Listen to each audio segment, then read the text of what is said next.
ನಮಸ್ಕಾರ. ನಾನು ಡಾಕ್ಟರ್ ಸುಪ್ರೀತ್ ಅಂತ ಶಂಕರ ಕ್ಯಾನ್ಸರ್ ಹಾಸ್ಪಿಟಲ್ ಬಸವನಗುಡಿ ಬೆಂಗಳೂರಲ್ಲಿ ಮೆಡಿಕಲ್ ಆಂಕಾಲಜಿಸ್ಟಾಗಿ ಕೆಲಸ ಮಾಡ್ತಾಯಿದ್ದೀನಿ. ನಾವಿವತ್ತು ಕಿಡ್ನಿ ಕ್ಯಾನ್ಸರ್ ಇಲ್ಲ ಮೆಡಿಕಲ್ ಲ್ಯಾಂಗ್ವೇಜಲ್ಲಿ ರೀನಲ್ ಸೆಲ್ ಕಾರ್ಸಿನೋಮಾ ಅಂತ ಅಂತಾರೆ, ಅದ್ರ ಬಗ್ಗೆ ಸ್ವಲ್ಪ ಮಾಹಿತಿ ತಿಳ್ಕೊಳ್ಳೋಣ.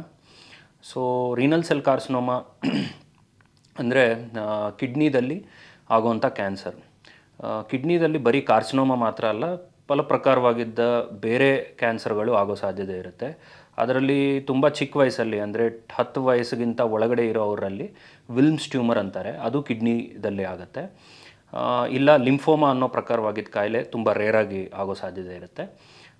ಇಲ್ಲ ಸಾರ್ಕೋಮಾ, ಕೆಲವೊಂದು ಸಾರ್ಕೋಮಾಸ್ ಲೈಕ್ ಎವಿಂಗ್ ಸಾರ್ಕೋಮಾ ಇಂಥದ್ದೆಲ್ಲ ಕಿಡ್ನಿದಲ್ಲಿ ತುಂಬ ರೇರಾಗಿ ಕಾಣಿಸ್ಕೊಳ್ಳುತ್ತೆ. ಬಟ್ ಕಾಮನ್ ಆಗಿ ನಾವು ಕಿಡ್ನಿ ಕ್ಯಾನ್ಸರ್ ಅಂದಾಗ ರೀನಲ್ ಸೆಲ್ ಕಾರ್ಸಿನೋಮಾ ಬಗ್ಗೆ ಮಾತಾಡ್ತಾ ಇರೋದು ಅಂತ ಅರ್ಥ.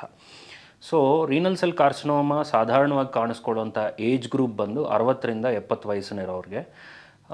ಬಟ್ ಒಂದು 10%, 10ರಿಂದ 15% ಕಿಡ್ನಿ ಕ್ಯಾನ್ಸರ್ ಪೇಷಂಟ್ಗಳು ಅವರ ಏಜ್ ನೋಡಿದಾಗ ತುಂಬ ಯಂಗ್ ಇರ್ತಾರೆ, ಅಂದರೆ ಒಂದು 15ರಿಂದ 30 ವಯಸ್ಸು ಒಳಗಡೆ ಇರ್ತಾರೆ.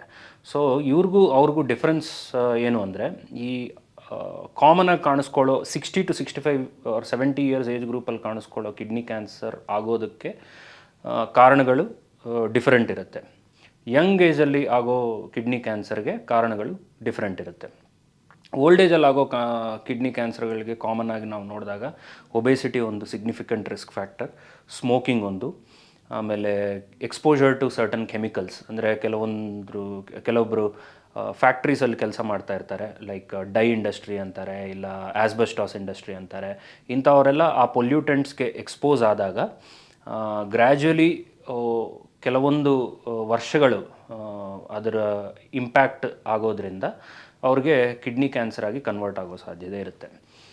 Smoking is another risk factor. ಸ್ಮೋಕಿಂಗದಿಂದ ನಮ್ಮ ಶರೀರದಲ್ಲಿ ಹೆಡ್ಡಿಂದ ಯೂರಿನರಿ ಬ್ಲ್ಯಾಡರ್ವರೆಗೂ ಕಿಡ್ನಿವರೆಗೂ ಎಲ್ಲ ಭಾಗಗಳಿಗೂ ಕ್ಯಾನ್ಸರ್ ಆಗೋ ಸಾಧ್ಯತೆ ಇರುತ್ತೆ.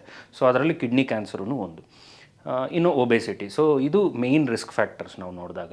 ಅದೇ ಯಂಗ್ ಪೇಷಂಟ್ಸಲ್ಲಿ ಆಗೋವಂಥ ಕಿಡ್ನಿ ಕ್ಯಾನ್ಸರ್ದಲ್ಲಿ ಕೆಲವೊಂದು ಜೆನೆಟಿಕ್ ಮ್ಯೂಟೇಷನ್ಸ್, ಅಂದರೆ ನಿಮ್ಮ DNA ಇರೋಂಥ ಜೀನ್ಸ್ದಲ್ಲಿ ಆಗೋವಂಥ ಮಿಸ್ಟೇಕ್ಸ್ದಿಂದ ಆಗೋ ಕ್ಯಾನ್ಸರ್ ಆಗಿರುತ್ತೆ. ಸೊ ಆ ಕ್ಯಾನ್ಸರ್ಗಳು ಯಂಗ್ ಏಜಲ್ಲಿ ಕಾಣಿಸ್ಕೊಳ್ಳುತ್ತೆ. ಸೊ ಕಿಡ್ನಿ ಕ್ಯಾನ್ಸರ್ ಲಕ್ಷಣಗಳು ನೋಡಿಕೊಂಡಾಗ ಕಿಡ್ನಿದಲ್ಲಿರೋ ಗಡ್ಡೆ ಸಾಧಾರಣವಾಗಿ ಒಂದು ಸೈಜಿಗೆ ಬರೋವರೆಗೂ, ಅಂದರೆ 8ರಿಂದ 10, 15 ಆ ಸೆಂಟಿಮೀಟರ್ ಸೈಜಿಗೆ ಬರೋವರೆಗೂ ಪೇಷಂಟ್ಗಳಿಗೆ ಸಾಧಾರಣವಾಗಿ ಲಕ್ಷಣಗಳಿರಲ್ಲ. ಸೊ ಕಾಮನ್ ಆಗಿ ನಮ್ಮ ಹತ್ರಕ್ಕೆ ಬರೋ ಪೇಷಂಟ್ಗಳು ಯಾವುದೋ ಬೇರೆ ಕಾರಣಕ್ಕೆ ಅಲ್ಟ್ರಾಸೌಂಡ್ ಅಬ್ಡಮೆನ್ ಸ್ಕ್ಯಾನ್ ಮಾಡಿಸ್ಕೊಂಡು ಅದರಲ್ಲಿ ಕಿಡ್ನಿದಲ್ಲಿ ಗಡ್ಡೆ ಕಾಣಿಸ್ತಾ ಇದೆ ಅಂತ ನಮ್ಮ ಹತ್ರಕ್ಕೆ ಬರ್ತಾರೆ. ಅಲ್ಲಿಂದ ಅದನ್ನು ಬಯಾಪ್ಸಿ ಮಾಡಿ ಫರ್ದರ್ ಎವ್ಯಾಲ್ಯೂಯೇಟ್ ಮಾಡಿದಾಗ ಗೊತ್ತಾಗೋದೆ ಇದು ಕಿಡ್ನಿ ಕ್ಯಾನ್ಸರ್ ಅಂತ. ಕಿಡ್ನಿದಲ್ಲಿರೋ ಗಡ್ಡೆದಿಂದ ಲಕ್ಷಣಗಳಂದರೆ ಯೂರಿನಲ್ಲಿ ಬ್ಲೀಡಿಂಗ್ ಆಗೋದು, ಅದನ್ನೇ ನಮ್ಮ ಲ್ಯಾಂಗ್ವೇಜಲ್ಲಿ ಹೆಮಚೂರಿಯಾ ಅಂತೀವಿ, or blood loss through urine ಅಂತೀವಿ. ಇಲ್ಲ ಅನ್ಎಕ್ಸ್ಪ್ಲೈನ್ಡ್ ವೆಯ್ಟ್ ಲಾಸ್, ಅಂದರೆ ಕಾರಣ ಇಲ್ಲದೇ, ಅಂದರೆ ನೀವು ಡಯಟಿಂಗ್ ಆಗಲಿ ಇಲ್ಲ ಎಕ್ಸಸೈಸ್ಗಳಾಗಲಿ ಏನು ಮಾಡದೇರೇ ನಿಮ್ಮ ವೆಯ್ಟ್ ಲಾಸ್ ಆದರೆ ಅದು ಅನ್ಎಕ್ಸ್ಪ್ಲೈನ್ಡ್ ವೆಯ್ಟ್ ಲಾಸ್ ಅಂತೀವಿ. ಬ್ಯಾಕ್ ಏಕ್ ಅಂತೀವಿ, ಬಿಕಾಸ್ ಕಿಡ್ನಿ ಬಂದು ರೆಟ್ರೋಪೆರಿಟೋನಿಯಲ್ ಆರ್ಗಾನ್, ಅಂದರೆ ನಿಮ್ಮ ಹೊಟ್ಟೆ ಹಿಂದ್ ಭಾಗದಲ್ಲಿ ಕಿಡ್ನಿ ಇರುತ್ತೆ. ಸೊ ಆ ಏರಿಯಾದಲ್ಲಿ ಯಾವ ಪ್ರಕಾರವಾಗಿದ್ದ ಕಾಯಿಲೆ ಆದ್ರೂ ನಿಮಗೆ ಬ್ಯಾಕ್ ಪೇಯ್ನ್ ಆಗಿ ಪ್ರೆಸೆಂಟ್ ಆಗೋ ಸಾಧ್ಯತೆ ಇರುತ್ತೆ. ಅದೇ ಥರ ಕಿಡ್ನಿ ಕ್ಯಾನ್ಸರು ಬೆನ್ನೋವಿಂದ ನಮ್ಮ ಹತ್ರಕ್ಕೆ ಬರೋ ಸಾಧ್ಯತೆ ಇರುತ್ತೆ. ಆಮೇಲೆ ಅನದರ್ ಕಾಮನ್ ಸಿಂಪ್ಟಮ್ ಬಂದು ಜ್ವರ. ಯಾಕೆಂದರೆ ಈ ಕಿಡ್ನಿ ಕ್ಯಾನ್ಸರ್ ಕಾಮನ್ ಆಗಿ ಕೆಲವೊಂದು ಕೆಮಿಕಲ್ಸ್ ರಿಲೀಸ್ ಮಾಡುತ್ತೆ, ಕ್ಯಾನ್ಸರ್ ಸೆಲ್ಸ್. ಆ ಕೆಮಿಕಲ್ಸ್ದಿಂದ ನಿಮ್ಮ ಶರೀರದಲ್ಲಿ ಕೆಲವೊಂದು ರಿಯಾಕ್ಷನ್ಸ್ ಬರೋ ಸಾಧ್ಯತೆ. ಅದರಲ್ಲಿ most common reaction is fever. ನೀವು ಯಾವ ಪ್ರಕಾರವಾಗಿದ್ದ ಆ್ಯಂಟಿಬಯೋಟಿಕ್ಗಳು ತೊಗೊಂಡ್ರೂ ಆ ಫೀವರ್ ರೆಸ್ಪಾಂಡ್ ಆಗಲ್ಲ. ಸೊ ಅದನ್ನೇ ಡಿಸೀಸ್ ಫೀವರ್ ಇಲ್ಲ ಮ್ಯಾಲಿಗ್ನೆಂಟ್ ಫೀವರ್ ಅಂತೀವಿ. ಸೊ ಅದು ಕೆಲವೊಂದು ಸಲ ಲಕ್ಷಣದಾಗಿ ಇರೋ ಸಾಧ್ಯತೆ ಇರುತ್ತೆ. ಇದು ಲೋಕಲ್ ಸಿಂಪ್ಟಮ್ಸ್, ಅಂದರೆ ಕಾಯಿಲೆ ಇರೋ ಜಾಗದಲ್ಲಿ ಇಲ್ಲ ಹುಟ್ಟಿರೋ ಜಾಗದಲ್ಲಿ ಆಗೋವಂಥ ಸಿಂಪ್ಟಮ್ಸು. ಅದಲ್ಲದೆ ಕಾಯಿಲೆ ಸ್ಪ್ರೆಡ್ ಆದಾಗ, ಸಾಧಾರಣವಾಗಿ ಕಿಡ್ನಿ ಕ್ಯಾನ್ಸರ್ ಸ್ಪ್ರೆಡ್ ಆಗೋ ರೀತಿ ನೋಡಿದ್ರೆ ಲಂಗ್ಸ್ಗಾಗಲಿ, ಬೆನ್ನಲ್ಲಿರೋ ಮೂಳೆಗಾಗಲಿ, ಇಲ್ಲ ಲಿವರ್ಗಾಗಲಿ, ಇಲ್ಲ ಬ್ರೈನ್ಗಾಗಲಿ, ಇದು common sites of metastasis. Metastasis ಅಂದರೆ ಹುಟ್ಟಿದ ಜಾಗದಿಂದ ಕಾಯಿಲೆ ಸ್ಪ್ರೆಡ್ ಆಗೋದು. ಸೊ ಈ ಥರ ಆದಾಗ ಆ ಭಾಗಕ್ಕೆ ಸಂಬಂಧಪಟ್ಟಿದ್ದ ಲಕ್ಷಣಗಳು ಕಾಣಿಸುತ್ತೆ. ಫಾರ್ ಎಕ್ಸಾಂಪಲ್ ಲಂಗ್ಸ್ಗೆ ಹೋದಾಗ ಕೆಮ್ಮು ಬರೋದು, ಉಸಿರಾಡೋದ್ರಲ್ಲಿ ತೊಂದರೆ ಇರೋದು, ಇಲ್ಲ ಕಫದಲ್ಲಿ ರಕ್ತ ಕಾಣಿಸ್ಕೊಳ್ಳೋದು, ಇಂಥ ಲಕ್ಷಣಗಳು. ಇಲ್ಲ ಬ್ರೈನಿಗೆ ಸ್ಪ್ರೆಡ್ ಆದಾಗ ತಲೆನೋವು, ಇಲ್ಲ ಫಿಟ್ಸ್ ಬರೋದು, ಇಲ್ಲ ಒಂದು ಭಾಗ ಪ್ಯಾರಾಲಿಸಿಸ್ ಆಗೋದು, ಇಂಥ ಲಕ್ಷಣಗಳು ಕಾಣಿಸೋ ಸಾಧ್ಯತೆ ಇರುತ್ತೆ. ಬೆನ್ನಲ್ಲಿರೋ ಮೂಳೆಗೆ ಸ್ಪ್ರೆಡ್ ಆದಾಗ ಬ್ಯಾಕ್ ಪೈನ್ ಆಗಲಿ, ಇಲ್ಲ ಅದರಲ್ಲಿ ಅಲ್ಲಿ ಇರೋ ಸ್ಪೈನಲ್ ಕಾರ್ಡ್ನ ಕಂಪ್ರೆಸ್ ಮಾಡಿದಾಗ ಕೈ ಕಾಲು ಸಡನ್ನಾಗಿ ವೀಕ್ನೆಸ್ ಬರೋದಾಗಲಿ, ಇಲ್ಲ ಯೂರಿನ್ ಬ್ಲಾಕ್ ಆಗೋದಾಗಲಿ, ಇಂಥ ಲಕ್ಷಣಗಳು ಕಾಣಿಸೋ ಸಾಧ್ಯತೆ ಇರುತ್ತೆ. ಸೊ ಲಕ್ಷಣಗಳು depends on area of involvement. ಬರೀ ಕಿಡ್ನಿಗೆ ಮಾತ್ರ ಕನ್ಫೈನ್ ಆಗಿದ್ದರೆ ಅದಕ್ಕೆ ಸಂಬಂಧಪಟ್ಟಿದ್ದ ಲಕ್ಷಣಗಳು ಮಾತ್ರ ಇರೋ ಸಾಧ್ಯತೆ ಇರುತ್ತೆ. ಅದೇ ದೂರಕ್ಕೆ ಸ್ಪ್ರೆಡ್ ಆದಾಗ ಅಲ್ಲಿಗೆ apart from local symptoms metastatic site ಸಿಮ್ಟಮ್ಸೂ ಇರೋ ಸಾಧ್ಯತೆ ಇರುತ್ತೆ. ಎವ್ಯಾಲ್ಯೂಯೇಷನ್ ಬಂದಾಗ ನಮ್ಮ ಹತ್ರಕ್ಕೆ ಈ ಥರ ಕಿಡ್ನಿದಲ್ಲಿ ಗಡ್ಡೆ ಇದೆ ಅಂತ ಪೇಷಂಟ್ ಬಂದಾಗ ನಾವು ಸಾಧಾರಣವಾಗಿ ಅಡ್ವೈಸ್ ಮಾಡುವಂಥ ಇನ್ವೆಸ್ಟಿಗೇಷನ್ಸ್ ಒಂದು complete blood count, liver function test, kidney function test. ಇದಲ್ಲದೆ ಸ್ಪೆಸಿಫಿಕ್ಕಾಗಿ ಡಯಾಗ್ನೋಸಿಸ್ಗೋಸ್ಕರ ಮಾಡುವಂಥ ಇನ್ವೆಸ್ಟಿಗೇಷನ್ ಬಯಾಪ್ಸಿ ಅಂತೀವಿ. ಈ ಬಯಾಪ್ಸಿ ಮಾಡೋದಾ, ಇಲ್ಲ ಡೈರೆಕ್ಟ್ಲಿ ಕಿಡ್ನಿನ ಸರ್ಜರಿ ಮಾಡಿ ಗಡ್ಡೆ ಸಮೇತ ತೆಗೆಯೋದಾ, ಇಲ್ಲ ಪಾರ್ಷಿಯಲ್ ನೆಫ್ರೆಕ್ಟಮಿ ಅಂತಾರೆ, ಅಂದರೆ ಗಡ್ಡೆ ಇರೋ ಭಾಗದ ಕಿಡ್ನಿನ ಮಾತ್ರ ಕಟ್ ಮಾಡಿ ರಿಮೂವ್ ಮಾಡೋದಾ ಅನ್ನೋದು it depends on the situation. ಅಂದರೆ ಇವಾಗ ಕಾಯಿಲೆ ಆಲ್ರೆಡಿ ದೂರಕ್ಕೆ ಸ್ಪ್ರೆಡ್ ಆಗಿದೆ ಅಂದ್ಕೊಳ್ಳಿ. ಫಾರ್ ಎಕ್ಸಾಂಪಲ್ ಯಾರಾದರೂ ಪೇಷಂಟ್ಗೆ ಬ್ರೈನ್ಗೆ ಸ್ಪ್ರೆಡ್ ಆಗೋಗಿದೆ, ನಮ್ಮ ಹತ್ರಕ್ಕೆ ಬರೋಷ್ಟೊತ್ತಿಗೆ ಪೇಷಂಟ್ಗೆ ಆಲ್ರೆಡಿ ಫಿಟ್ಸ್ ಇದೆ, ಇಲ್ಲ ತಲೆನೋವಿದೆ, MRI ಬ್ರೈನ್ ಮಾಡಿದಾಗ ಆಲ್ರೆಡಿ ಬ್ರೈನಲ್ಲಿ ಕಾಯಿಲೆ ಸ್ಪ್ರೆಡ್ ಆಗಿದೆ ಅಂತ ಗೊತ್ತಾದಾಗ ನಾವು ಆಪ್ರೇಷನ್ ಸಜೆಸ್ಟ್ ಮಾಡಲ್ಲ. ಅಂಥ ಸಿಚುವೇಷನಲ್ಲಿ ಬಯಾಪ್ಸಿ ಮಾಡಿಸ್ತೀವಿ. ಸೊ ಆ ಬಯಾಪ್ಸಿ ಬಂದು ಅಲ್ಟ್ರಾಸೌಂಡ್ ಗೈಡೆಡ್ ಬಯಾಪ್ಸಿ. ಅಂದರೆ ಕೆಲವೊಂದು ಟ್ಯೂಮರ್ ಟಿಶ್ಯೂನ ತೊಗೊಂಡು ಅದನ್ನು ಮೈಕ್ರೋಸ್ಕೋಪ್ ಕೆಳಗಿಟ್ಟು ಡಯಾಗ್ನೋಸಿಸ್ನ ಕನ್ಫರ್ಮ್ ಮಾಡ್ಕೊಳ್ಳೋದು. ಎರಡನೇ ಪದ್ಧತಿ ನಾನು ಹೇಳ್ದಂಗೆ ಕಂಪ್ಲೀಟಾಗಿ ಕಿಡ್ನಿ ತೆಗೆಯೋದು. ಅಂದರೆ ಇವಾಗ ಬೇರೆ ಎಲ್ಲಿಗೂ ಕಾಯಿಲೆ ಸ್ಪ್ರೆಡ್ ಆಗಿಲ್ಲ ಅಂತ ಗೊತ್ತಾದಾಗ ಅದು ಕನ್ಫರ್ಮ್ ಮಾಡ್ಕೊಳ್ಳೋಕ್ಕೆ ಸ್ಟೇಜಿಂಗ್ ಇನ್ವೆಸ್ಟಿಗೇಷನ್ ಅಂತ ಮಾಡ್ತೀವಿ. ಸೊ ಅದರಲ್ಲಿ CT abdomen pelvis and CT chest ಅಂತಾರೆ, ಇಲ್ಲ PET-CT ಸ್ಕ್ಯಾನ್. ಇವಾಗ PET-CT ಸ್ಕ್ಯಾನ್ ವೈಡ್ಲಿ ಅವೈಲಬಲ್ ಆಗಿರೋದ್ರಿಂದ ಸೊ PET-CT ಮಾಡಿಸಿದ್ರೆ ಹೋಲ್ ಬಾಡಿ ಕವರ್ ಆಗುತ್ತೆ, ಇನ್ಕ್ಲೂಡಿಂಗ್ ಬೆನ್ನಲ್ಲಿರೋ ಮೂಳೆ ಆಗಿರೋದ್ರಿಂದ ಸೊ ಅದು ಪ್ರಿಫರ್ಡ್ ಮೊಡ್ಯಾಲಿಟಿ ಆಫ್ ಇನ್ವೆಸ್ಟಿಗೇಷನ್ ಆಗುತ್ತೆ ಫಾರ್ ಸ್ಟೇಜಿಂಗ್. ಸೊ ಅದರಲ್ಲಿ ಕನ್ಫರ್ಮ್ ಮಾಡ್ಕೊಂಡ್ಮೇಲೆ ಎಲ್ಲಿಗೂ ಕಾಯಿಲೆ ಸ್ಪ್ರೆಡ್ ಆಗಿಲ್ಲ ಅಂತ ಆವಾಗ ನೆಫ್ರೆಕ್ಟಮಿಗೆ ಡಿಸೈಡ್ ಮಾಡ್ತಾರೆ.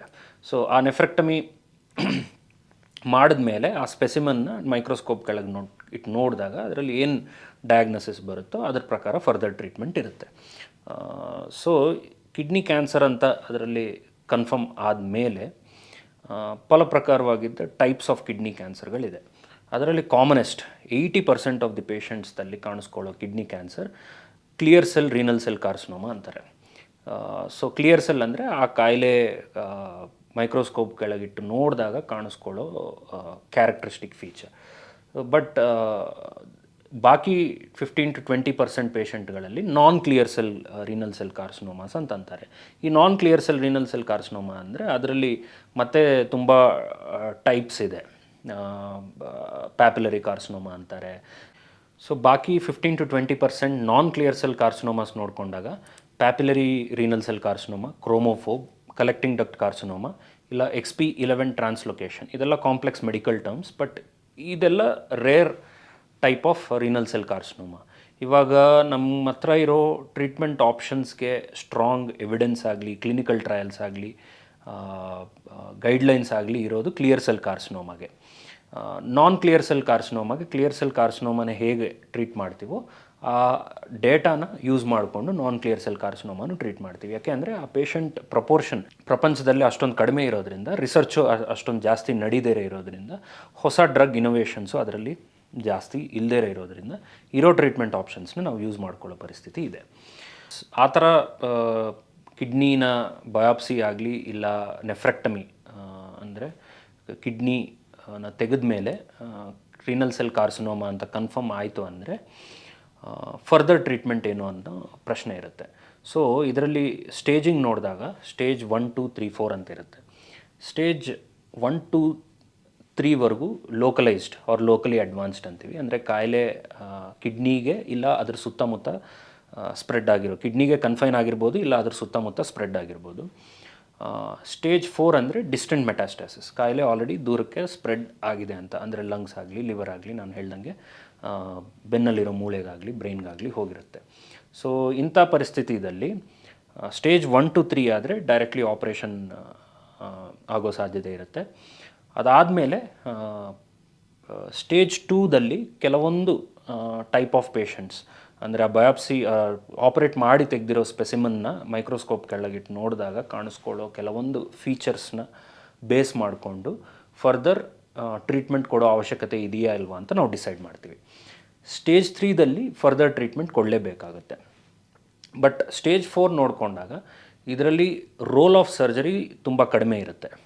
ಅಂದರೆ ತುಂಬ ರೇರ್ ಸಿಚುವೇಶನ್ಸ್, ಲೈಕ್ ಪೇಷಂಟ್ಗೆ ಅಲ್ಲಿರೋ ಅಷ್ಟೊಂದು ದೊಡ್ಡ ಗಡ್ಡೆ, ಅಂದರೆ ಸಾಧಾರಣವಾಗಿ ನಾನು ಆವಾಗಲೇ ಹೇಳ್ದಂಗೆ ಕಿಡ್ನಿ ಕ್ಯಾನ್ಸರ್ ಸಂಬಂಧಪಟ್ಟಿದ್ದ ಗಡ್ಡೆಗಳು 10-15 ಸೆಂಟಿಮೀಟರ್ವರೆಗೂ ಬೆಳೆಯೋ ಸಾಧ್ಯತೆ ಇರುತ್ತೆ. ಸೊ ಅಷ್ಟೊಂದು ದೊಡ್ಡ ಗಡ್ಡೆ ಇರೋದ್ರಿಂದ ಅದು ಆ ಕಂಜೆಸ್ಟೆಡ್ ಏರಿಯಾಲಿ ಹೊಟ್ಟೆ ಭಾಗದಲ್ಲಿರೋದ್ರಿಂದ ಕೆಲವೊಂದು ಪ್ರೆಷರ್ ಸಿಮ್ಟಮ್ಸ್ ಆಗೋ ಸಾಧ್ಯತೆ ಇರುತ್ತೆ. ಆ ಭಾಗದಲ್ಲಿ ಪೇಯ್ನ್ ಆಗಲಿ, ಎಸ್ಪೆಷಲಿ ಬ್ಯಾಕ್ ಇಲ್ಲ ಈ ರೈಟ್ ಆರ್ ಲೆಫ್ಟ್ ಸೈಡ್, ಈ ಹೊಟ್ಟೆ ಸೈಡ್ ಭಾಗದಲ್ಲಿ pain, dragging type of pain ಅಂತೀವಿ, ಅಂದರೆ ಎಳ್ದಂಗೆ ಇಲ್ಲ ಯಾರೋ ಭಾರ ಹಾಕ್ದಂಗೆ ಯಾವ ಥರ ಪೇಯ್ನ್ ಇರುತ್ತೋ ಆ ಥರ ಪೇಯ್ನ್ ಇರೋ ಸಾಧ್ಯತೆ ಇರುತ್ತೆ. ಸೊ ಆ ಪೇಯ್ನ್ ತುಂಬ ಜಾಸ್ತಿ ಇದ್ದಾಗ ಒಂದು. ಎರಡನೇದು, ನಾನು ಆವಾಗಲೇ ಹೇಳ್ದಂಗೆ ಕಿಡ್ನಿ ಕ್ಯಾನ್ಸರ್ ರಿಲೀಸ್ ಮಾಡೋಂಥ ಪರ್ಟಿಕ್ಯುಲರ್ ಕೆಮಿಕಲ್ಸ್ದಿಂದ ಫೀವರ್ ಆಗೋ ಸಾಧ್ಯತೆ ಇರುತ್ತೆ. ಸೊ ಕೆಲವೊಂದು ಸಲ ಏನಾಗುತ್ತೆ, ಈ ಫೀವರ್ ನೀವು ಏನೇ ಮಾಡಿದ್ರೂ ರೆಸ್ಪಾಂಡ್ ಆಗಲ್ಲ, ಏನೇ ಜ್ವರದ ಔಷಧಿ ಕೊಟ್ಟರು ಕಡಿಮೆ ಆಗಲ್ಲ ಅಂಥ ಸಿಚುವೇಶನ್ಸಲ್ಲಿ.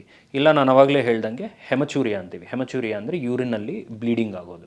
ಸೊ ನೀವೇನು ಟ್ರೀಟ್ಮೆಂಟ್ ಕೊಟ್ಟರು ಯೂರಿನಲ್ ಬ್ಲೀಡಿಂಗ್ ಕಡಿಮೆ ಆಗ್ತಾ ಇಲ್ಲ, ರಿಪೀಟೆಡಾಗಿ ಬ್ಲಡ್ ಟ್ರಾನ್ಸ್ಫ್ಯೂಷನ್ ಕೊಡೋ ಅವಶ್ಯಕತೆ ಬರ್ತಾ ಇದೆ ಅನ್ನೋಂಥ ಪರಿಸ್ಥಿತಿ ಇರುವಾಗ ಸೈಟೋರೆಡಕ್ಟಿವ್ ನೆಫ್ರೆಕ್ಟಮಿ, ಅಂದರೆ ಇಲ್ಲಿ ನಿಮ್ಮ ನೆಫ್ರೆಕ್ಟಮಿ ಆರ್ ಕಿಡ್ನಿ ರಿಮೂವ್ ಮಾಡೋ ಉದ್ದೇಶ is only to control local symptoms, ಅಂದರೆ ಗಡ್ಡೆದಿಂದ ಆ ಭಾಗದಲ್ಲಿ ಬರ್ತಾ ಇರೋ ಲಕ್ಷಣಗಳನ್ನ ಕಂಟ್ರೋಲ್ ಮಾಡೋಕ್ಕೆ ನೀವು ಮಾಡೋಂಥ ಸರ್ಜರಿನೇ ಸೈಟೋರೆಡಕ್ಟಿವ್ ನೆಫ್ರೆಕ್ಟಮಿ.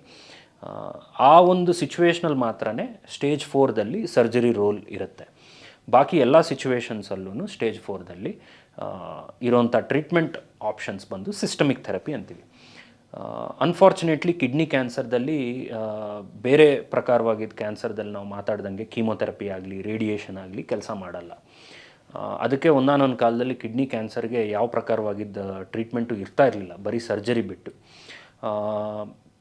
ಬಟ್ ಬರ್ತಾ ಬರ್ತಾ ಲೇಟೆಸ್ಟ್ ಟ್ರೀಟ್ಮೆಂಟ್ ಅಡ್ವಾನ್ಸ್ಮೆಂಟ್ಸ್ ಬಂದ ಮೇಲೆ ಫಾರ್ಚುನೇಟ್ಲಿ ಪ್ರಕಾರವಾಗಿದ್ದ ಟ್ರೀಟ್ಮೆಂಟ್ ಆಪ್ಷನ್ಸ್ ಇವಾಗ ಕಿಡ್ನಿ ಕ್ಯಾನ್ಸರ್ಗೆ ನಮ್ಮ ಹತ್ರ ಅವೈಲಬಲ್ ಇದೆ.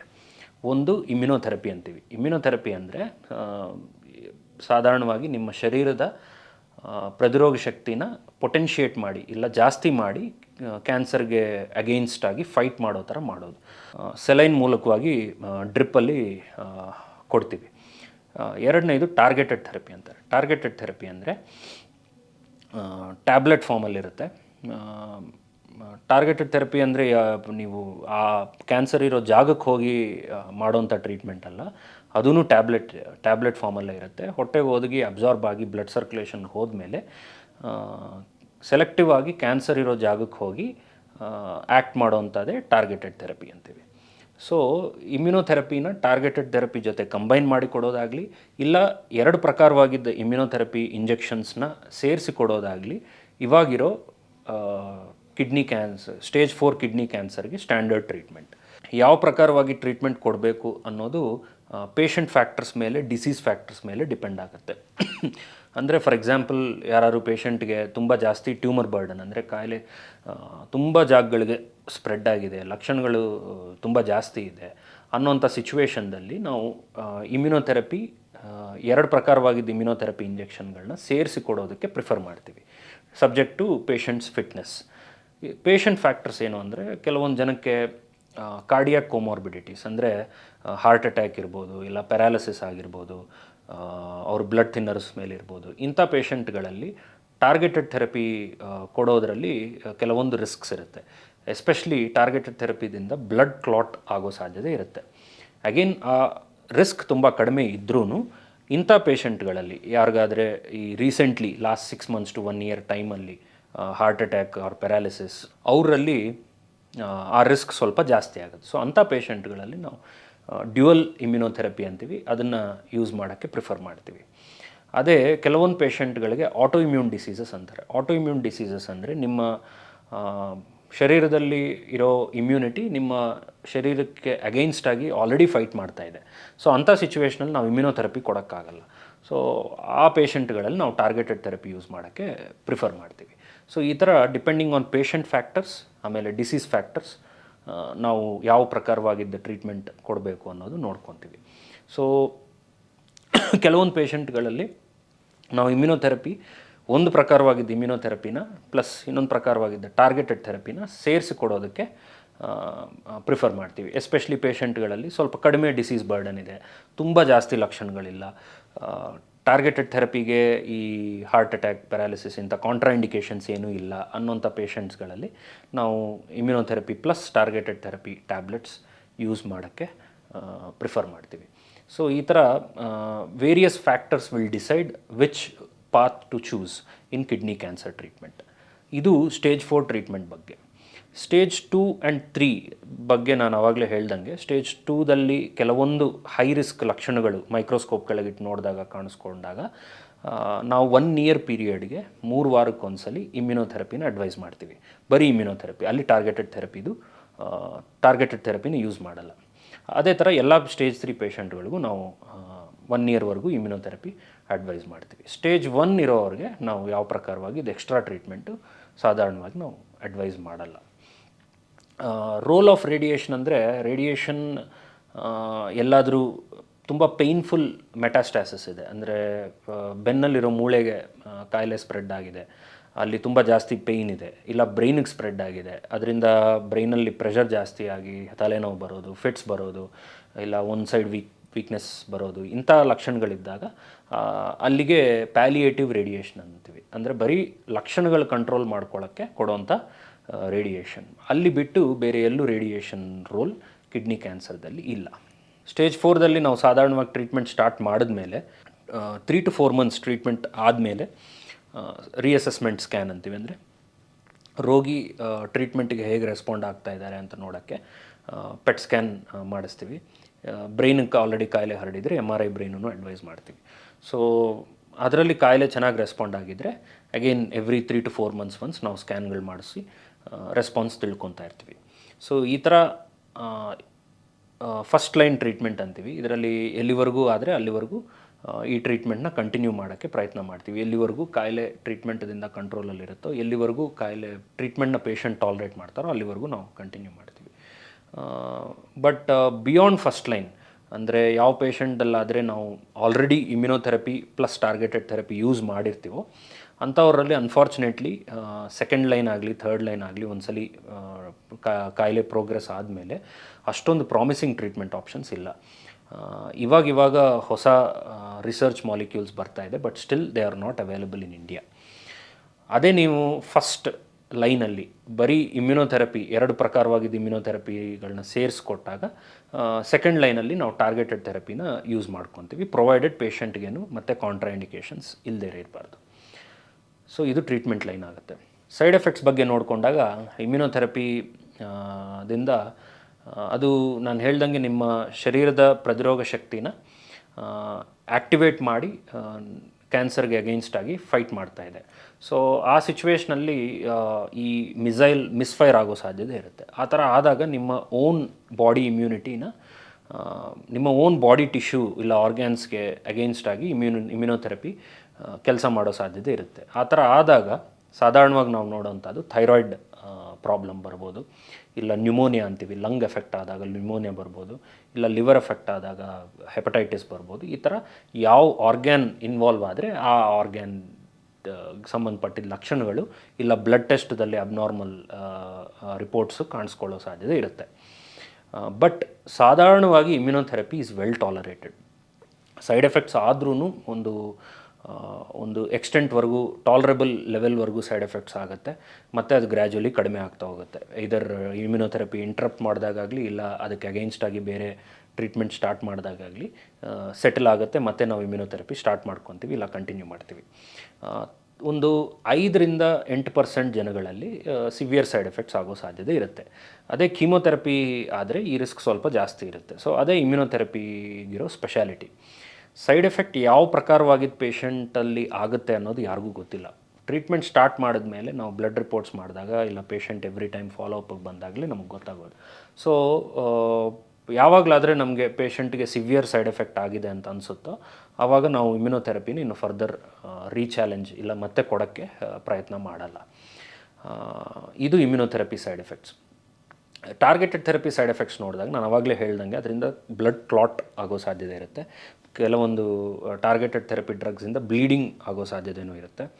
ಅದಲ್ಲದೆ ಕಾಮನಾಗಿ ನೋಡೋಂಥ ಸೈಡ್ ಎಫೆಕ್ಟ್ಸು ವಾಮಿಟಿಂಗ್ ಸೆನ್ಸೇಷನ್ನು, ಸ್ವಲ್ಪ ಬಾಯಿ ಹುಣ್ಣು, ಲೂಸ್ ಮೋಷನ್ನು, ಟೇಸ್ಟ್ ಇಲ್ಲದೇ ಇರೋದು, ಇಲ್ಲ ಕೈ ಕಾಲಲ್ಲಿ ರ್ಯಾಶ್ ಬರೋದು, ಸ್ಕಿನ್ ರ್ಯಾಶ್ ಬರೋದು, ಕೆಲವೊಂದು ಸಿಚುವೇಷನ್ಸಲ್ಲಿ ಲಿವರ್ ಫಂಕ್ಷನ್ದಲ್ಲೂ ಅಬ್ನಾರ್ಮ್ಯಾಲಿಟೀಸ್ ಆಗೋ ಸಾಧ್ಯತೆ ಇರುತ್ತೆ. ಇದು ಕಾಮನ್ ಆಗಿ ಆಗೋಂಥ ಟಾರ್ಗೆಟೆಡ್ ಥೆರಪಿ ಸೈಡ್ ಎಫೆಕ್ಟ್ಸ್. ಸ್ವಲ್ಪ ರೇರಾಗಿ ನೋಡಿದಾಗ ಬಿ ಪಿ ಜಾಸ್ತಿ ಆಗೋದು, ಇಲ್ಲ ಫ್ಲಕ್ಚುಯೇಟ್ ಆಗೋದು, ಬ್ಲೀಡಿಂಗ್ ಆಗೋದು, ಬ್ಲಡ್ ಕ್ಲಾಟ್ ಆಗೋದು, ಇಂಥದ್ದು ಸ್ವಲ್ಪ ರೇರ್ ಸೈಡ್ ಎಫೆಕ್ಟ್ಸ್. ಅಗೇನ್ ನಾನು ಹೇಳ್ದಂಗೆ ಟಾರ್ಗೆಟೆಡ್ ಥೆರಪಿ ಟಾಲರೆನ್ಸು ಮೆಜಾರಿಟಿ ಪೇಷಂಟ್ಸ್ದಲ್ಲಿ ಚೆನ್ನಾಗೇ ಇರುತ್ತೆ. But obviously standard doses Indian patients ಯಾರೂ ಟಾಲರೇಟ್ ಮಾಡಲ್ಲ. ಸೊ ನಾವು ಸ್ವಲ್ಪ ಕಡಿಮೆ ಡೋಸಲ್ಲೇ ಸಾಧಾರಣವಾಗಿ ನಾವು ಸ್ಟಾರ್ಟ್ ಮಾಡ್ಕೊತೀವಿ. ಎವೆನ್ಚುಯಲಿ ಪೇಷಂಟ್ ಚೆನ್ನಾಗಿ ಟಾಲರೇಟ್ ಮಾಡ್ತಿದ್ದಾರೆ ಅಂತ ನಮಗೆ ಕಾನ್ಫಿಡೆನ್ಸ್ ಬಂದಾಗ, ಪೇಷಂಟು ಕಂಫರ್ಟಬಲ್ ಆದಾಗ ನಾವು ಆ ಟ್ರೀಟ್ಮೆಂಟ್ ಡೋಸಸ್ನ ಫುಲ್ ಡೋಸ್ಗೆ ಎಸ್ಕಲೇಟ್ ಮಾಡೋಕ್ಕೆ ಪ್ರಯತ್ನ ಮಾಡ್ತೀವಿ. ಸೊ ಕೆಲವೊಂದು ತೆಟ್ಟಿದಾರಣೆಗಳಿರುತ್ತೆ. ಸೊ ಅದರಲ್ಲಿ ನೋಡಿಕೊಂಡಾಗ ಕಿಡ್ನಿದಲ್ಲಿ ಫಾರ್ಮ್ ಆಗುವಂಥ ಕಲ್ಲದಿಂದ ಕಿಡ್ನಿ ಕ್ಯಾನ್ಸರ್ ಆಗುತ್ತಾ ಅಂತ. ಸೊ ಕಿಡ್ನಿದಲ್ಲಾಗೋ ಕಲ್ಲಿಗೂ ಕ್ಯಾನ್ಸರ್ಗೂ ಸಂಬಂಧ ಇಲ್ಲ. ಬಟ್ ಕಲ್ಲಿದ್ದರೆ ಮಾತ್ರ ನೀವು ಡೆಫಿನೆಟ್ಲಿ ಅದಕ್ಕೆ ತಕ್ಕಂತೆ ಡಾಕ್ಟ್ರನ್ನ ಕನ್ಸಲ್ಟ್ ಮಾಡಿ ಅವ್ರು ಅಡ್ವೈಸ್ ಮಾಡಿದ್ದ ಟ್ರೀಟ್ಮೆಂಟ್ನ ತೊಗೋಬೇಕಾಗತ್ತೆ. ಬಟ್ ಅದರಿಂದ ಎಕ್ಸ್ಟ್ರಾ ಕಿಡ್ನಿ ಕ್ಯಾನ್ಸರ್ ರಿಸ್ಕ್ ಇರಲ್ಲ. ಒಂದು. ಎರಡನೇದು ನಾವಿವಾಗ CKD ಅಂತೀವಿ, ಕ್ರಾನಿಕ್ ಕಿಡ್ನಿ ಡಿಸೀಸ್. ಇದು ಸಾಧಾರಣವಾಗಿ ಲಾಂಗ್ ಸ್ಟ್ಯಾಂಡಿಂಗ್ ಡಯಾಬಿಟೀಸ್ ಇಲ್ಲ BP ಕಾಯಿಲೆ ಇರೋವ್ರಿಗೆ ತುಂಬ ವರ್ಷಗಳು ಅದರ ಎಫೆಕ್ಟ್ ಕಿಡ್ನಿ ಮೇಲೆ ಬಿದ್ದು ಕಿಡ್ನಿ ಫೇಲ್ಯೂರ್ಗೆ ಹೋಗುತ್ತೆ ಅಂತ ಅವ್ರು ನೀವು ನೋಡೇ ಇರ್ತೀರ. ಡಯಾಲಿಸಿಸ್ ನಡೀತಾ ಇರುತ್ತೆ ವಾರಕ್ಕೆ 2 ಸಲ 3 ಸಲ ಈ ಥರ. ಅಂಥವ್ರಲ್ಲಿ ಕಿಡ್ನಿ ಕ್ಯಾನ್ಸರ್ ಬರೋಕ್ಕೆ ಎಕ್ಸ್ಟ್ರಾ ರಿಸ್ಕ್ ಇರಲ್ಲ. ಅಂದರೆ ಜನರಲ್ ಪಾಪ್ಯುಲೇಷನ್ಗೆ ಯಾವ ಥರ ಇರುತ್ತೋ ಅದೇ ಥರನೇ ಅಂಥ ಪೇಷಂಟ್ಗಳಲ್ಲೂ ಇರುತ್ತೆ. ಬಟ್ ಅದರಿಂದ CKD ಆಗಲಿ ಇಲ್ಲ ಕಿಡ್ನಿ ಕಲ್ಲದಿಂದ ಆಗಲಿ ಎಕ್ಸ್ಟ್ರಾ ರಿಸ್ಕ್ ಕಿಡ್ನಿ ಕ್ಯಾನ್ಸರ್ಗೆ ಇರಲ್ಲ. ಸೊ ನಾನು ಆವಾಗಲೇ ಮಾತಾಡ್ತಾ ಯಂಗ್ ಪೇಷಂಟ್ಸಲ್ಲಿ ಕೆಲವೊಂದು ಕಿಡ್ನಿ ಕ್ಯಾನ್ಸರ್ಗಳಾಗುತ್ತೆ ಅಂತ ಹೇಳಿದ್ದೆ. ಸೊ ಅಂಥ ಅವರಲ್ಲಿ ಆದಾಗ ಸೆಪ್ರೇಟ್ ಟ್ರೀಟ್ಮೆಂಟ್ ಆಪ್ಷನ್ಸ್ ಅಂತೂ ಏನೂ ಇಲ್ಲ. ಇರೋದು ಇದೇ ಇಮ್ಯುನೊಥೆರಪಿ, ಟಾರ್ಗೆಟೆಡ್ ಥೆರಪಿ. ಅದನ್ನೇ ನಾವು ಆ ಕಡೆ ಈ ಕಡೆ ಕಂಬೈನ್ ಮಾಡಿ ಡಿಪೆಂಡಿಂಗ್ ಆನ್ ಪೇಷಂಟ್ ಸಿಚುವೇಷನ್, ಕಾಯಿಲೆ ಸಿಚುವೇಷನ್ ನೋಡಿಕೊಂಡು ಕೊಡ್ತಾ ಇರ್ತೀವಿ.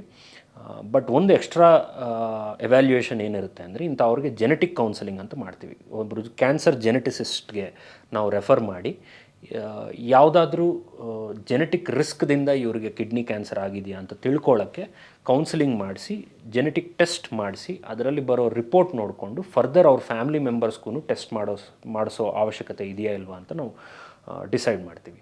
ಸೊ ಯಂಗ್ ಪೇಷಂಟ್ಸ್ ಯಾರಿಗಾಗಲೇ ಕಿಡ್ನಿ ಕ್ಯಾನ್ಸರ್ ಆಗುತ್ತೋ ಅವ್ರಿಗೆಲ್ಲರಿಗೂ ಈ ಜೆನೆಟಿಕ್ ಟೆಸ್ಟ್ ಮಾಡಿಸೋದು ಕಂಪಲ್ಸರಿ ಆಗುತ್ತೆ. ಸೊ ಈ ಕಿಡ್ನಿ ಕ್ಯಾನ್ಸರ್ಗೆ ಬೇಕಾಗಿರೋ ಸರ್ಜರಿಗಳಲ್ಲಿ 3-4 ಟೈಪ್ಸ್ ಇದೆ. ಅದರಲ್ಲೊಂದು ಕಂಪ್ಲೀಟ್ ನೆಫ್ರೆಕ್ಟಮಿ ಅಂತಾರೆ, ಅಂದರೆ ಕಂಪ್ಲೀಟಾಗಿ ಇನ್ವಾಲ್ವ್ ಆಗಿರೋ ಸೈಡ್ ಕಿಡ್ನಿನ ತೆಗೆಯೋದು. ಇನ್ನೊಂದು ಪಾರ್ಷಲ್ ನೆಫ್ರೆಕ್ಟಮಿ ಅಂತಾರೆ, ಅಂದರೆ ಅರ್ಧ ಭಾಗ ಕಿಡ್ನಿನ ಇನ್ವಾಲ್ವ್ ಆಗಿರೋ ಏರಿಯಾ ಸಮೇತ ತೆಗೆಯೋದು. ಇದು ರೀನಲ್ ಫಂಕ್ಷನ್ನ ಪ್ರಿಸರ್ವ್ ಮಾಡೋಕ್ಕೆ. ಯಾಕೆಂದರೆ ನಿಮ್ಮ ಶರೀರದಲ್ಲಿ ಒಂದು ಕಿಡ್ನಿ ತೆಗೆದ್ರೂ ಇನ್ನೊಂದು ಕಿಡ್ನಿ ಅದರ ಫಂಕ್ಷನ್ನ ಟೇಕ್ ಓವರ್ ಮಾಡ್ಕೊಳ್ಳೋ ಸಾಧ್ಯತೆ ಇರುತ್ತೆ. ಬಟ್ ಫ್ಯೂಚರಲ್ಲಿ ಯಾವುದೇ ಚಿಕ್ಕ ಇನ್ಸಲ್ಟ್ ಆದರೂ, ಫಾರ್ ಎಕ್ಸಾಂಪಲ್ ನೀವು ಡಿಹೈಡ್ರೇಟ್ ಆದ್ರೂ, ಇಲ್ಲ ಎಲ್ಲಾದರೂ ನಿಮಗೆ ಏನಾದರೂ ಆಕ್ಸಿಡೆಂಟ್ ಆಗಿ ಬ್ಲಡ್ ಲಾಸ್ ಆದ್ರೂ, ಇಲ್ಲ ಹಾರ್ಟ್ ಅಟ್ಯಾಕ್ ಆದ್ರೂ, ಇಂಥ ಸಿಚುವೇಷನ್ಸ್ದಲ್ಲಿ ಒಂದೇ ಕಿಡ್ನಿ ಇರೋದ್ರಿಂದ, ಇಲ್ಲ ನೀವು ಜಾಸ್ತಿ ಪೇಯ್ನ್ ಕಿಲ್ಲರ್ಸ್ ತೊಗೊಳಕ್ಕೆ ಹೋದ್ರೂ, ಯಾವುದಾದ್ರೂ ಮೂತ್ರಾಶಯದ ಇನ್ಫೆಕ್ಷನ್ ಆದ್ರೂ, ಇಂಥ ಸಿಚುವೇಷನ್ಸಲ್ಲಿ ಒಂದೇ ಕಿಡ್ನಿ ಇರೋದ್ರಿಂದ ಅದು ಬೇಗ ಫೇಲ್ ಆಗೋ ಸಾಧ್ಯತೆ ಜಾಸ್ತಿ ಇರುತ್ತೆ. ಸೊ ಆದ್ದರಿಂದ ಆ್ಯಸ್ ಮಚ್ ಆ್ಯಸ್ ಪಾಸಿಬಲ್ ಇನ್ನೊಂದು ಕಿಡ್ನಿನ ಅಟ್ಲೀಸ್ಟ್ ಅರ್ಧ ಭಾಗ ಆದರೂ ಉಳ್ಸೋಕ್ಕೆ ಪ್ರಯತ್ನ ಮಾಡ್ತಾರೆ.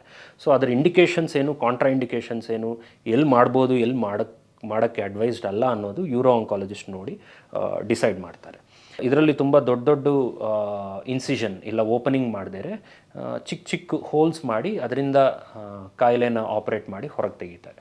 ಸೊ ಇದು ರೋಬೋಟಿಕ್ ನೆಫ್ರೆಕ್ಟಮಿ ಅಂತ ಈ ನಡುವೆ ಬರ್ತಾ ಇರೋಂಥ ಅಡ್ವಾನ್ಸ್ಡ್ ಸರ್ಜಿಕಲ್ ಟ್ರೀಟ್ಮೆಂಟ್ ಆಪ್ಷನ್. 4ನೇದು ಬಂದು ಸೈಟೋರಿಡಕ್ಟಿವ್ ನೆಫ್ರೆಕ್ಟಮಿ. ನಾನು ಹೇಳ್ದಂಗೆ ಕಾಯಿಲೆ ಆಲ್ರೆಡಿ ಸ್ಪ್ರೆಡ್ ಆಗಿರುವಾಗ ಕಾಯಿಲೆದಿಂದ ಆಗ್ತಾ ಇರೋ ಕೆಲವೊಂದು ಲಕ್ಷಣಗಳು ನಾವು ಮೆಡಿಕೇಷನ್ಗೆ ರೆಸ್ಪಾಂಡ್ ಆಗದೇ ಇರುವಾಗ ಮಾಡೋವಂಥದ್ದೇ ಸೈಟೋರಿಡಕ್ಟಿವ್ ನೆಫ್ರೆಕ್ಟಮಿ ಅಂತೀವಿ. ಸೊ ಅದರ ಲಕ್ಷಣಗಳು ನಾನು ಆವಾಗಲೇ ತಿಳಿಸಿದ್ದೀನಿ. ಅದರ ಪ್ರಕಾರ ಸೈಟೋರಿಡಕ್ಟಿವ್ ನೆಫ್ರೆಕ್ಟಮಿ ಬಗ್ಗೆ ಡೆಸಿಷನ್ ತೊಗೊತಾರೆ. ಸೊ ಇಷ್ಟೊತ್ತು ಮಾತಾಡ್ಕೊಂಡಿದ್ದ ಇದನ್ನು ನಟ್ಶೆಲ್ಲಲ್ಲಿ ಹೇಳಬೇಕು ಅಂದರೆ ಕಿಡ್ನಿ ಕ್ಯಾನ್ಸರ್ ಅನ್ನೋದು ಅಷ್ಟೊಂದು ಕಾಮನ್ ಆಗಿ ಕಾಣಿಸ್ಕೊಳ್ದೇ ಇರೋವಂಥ ಕ್ಯಾನ್ಸರ್ ಅಲ್ಲದೇ ಇದ್ರೂ ನಮ್ಮ ಇಂಡಿಯಾದಲ್ಲಿರೋಂಥ ಪಾಪ್ಯುಲೇಷನ್ ಇಷ್ಟೊಂದು ಇರೋದ್ರಿಂದ ಕಿಡ್ನಿ ಕ್ಯಾನ್ಸರನ್ನು ಸಿಗ್ನಿಫಿಕೆಂಟ್ ನಂಬರ್ಸಲ್ಲೇ ನಾವು ನೋಡ್ತಾ ಇರ್ತೀವಿ. ಸೊ ನಾನು ಹೇಳ್ದಂಗೆ ಇದು ಸಾಧಾರಣವಾಗಿ ನೀವು ಅಲ್ಟ್ರಾಸೌಂಡ್ ಮಾಡಿಸಿದಾಗ ಗಡ್ಡೆ ಇದೆ ಅಂತ ಗೊತ್ತಾದಾಗ ಎವ್ಯಾಲ್ಯೂಯೇಟ್ ಆಗಿ ನಮ್ಮ ಹತ್ರಕ್ಕೆ ಬರೋದೇ ಇರುತ್ತೆ. ಬಟ್ ಲಕ್ಷಣಗಳಿದ್ದಾಗ ಮಾತ್ರ ನಾನು ಹೇಳ್ದಂಗೆ ಬ್ಲೀಡಿಂಗ್ ಆಗೋದಾಗಲಿ, ಹೊಟ್ಟೆ ನೋವು, ಭಾರ ಇರೋದಾಗಲಿ ಇಂಥದ್ದಿದ್ದರೆ ಮಾತ್ರ ನೀವು ಇಮಿಡಿಯೇಟಾಗಿ ಎವ್ಯಾಲ್ಯೂಯೇಟ್ ಮಾಡಿಸ್ಕೊಂಡು ಫರ್ದರ್ ಡಾಕ್ಟರ್ನ ಕನ್ಸಲ್ಟ್ ಮಾಡಿದ್ರೆ ಬೇಗ ಡಿಟೆಕ್ಟ್ ಮಾಡಿ ಬೇಗ ಅರ್ಲಿ ಸ್ಟೇಜಲ್ಲೇ ಅದಕ್ಕೆ ಟ್ರೀಟ್ಮೆಂಟ್ ಕೊಡೋ ಸಾಧ್ಯತೆ ಇರುತ್ತೆ. ಒಂದಾನೊಂದು ಕಾಲದಲ್ಲಿ ಕಿಡ್ನಿ ಕ್ಯಾನ್ಸರ್ಗೆ ಜಾಸ್ತಿ ಟ್ರೀಟ್ಮೆಂಟ್ ಆಪ್ಷನ್ಸ್ ಇರ್ತಾ ಇರಲಿಲ್ಲ. ಬಟ್ ಇವಾಗಿರೋ ಟ್ರೀಟ್ಮೆಂಟ್ ಇನೋವೇಷನ್ಸ್ದಿಂದ ಒಂದು ಡೀಸೆಂಟ್ ಕ್ವಾಲಿಟಿ ಆಫ್ ಲೈಫ್, ಒಂದು decent amount of survival even stage 4 kidney cancer ಇರೋ ಪೇಷಂಟ್ದಲ್ಲೂ ನಾವು ಕೊಡೋ ಸಾಧ್ಯತೆ ಇರುತ್ತೆ. ಸೊ ಕಿಡ್ನಿ ಕ್ಯಾನ್ಸರ್ ಅಂತ ಡಯಾಗ್ನೋಸ್ ಆದ ತಕ್ಷಣ ಯಾವ ರೋಗಿನೂ ಹೆದರ್ಕೊಳ್ಳೋ ಅವಶ್ಯಕತೆ ಇಲ್ಲವೇ ಇಲ್ಲ. ಫರ್ದರ್ ಟ್ರೀಟ್ಮೆಂಟ್ ಡೀಟೇಲ್ಸ್ ಬಗ್ಗೆ ಏನೇ ಮಾಹಿತಿ ಬೇಕು ಅಂದ್ರೂ ನೀವು ಯಾವಾಗಲಾದರೂ ಶಂಕರ ಹಾಸ್ಪಿಟಲ್ಗೆ ಬಂದು ನಮ್ಮನ್ನು ಮೀಟ್ ಮಾಡ್ಬೋದು.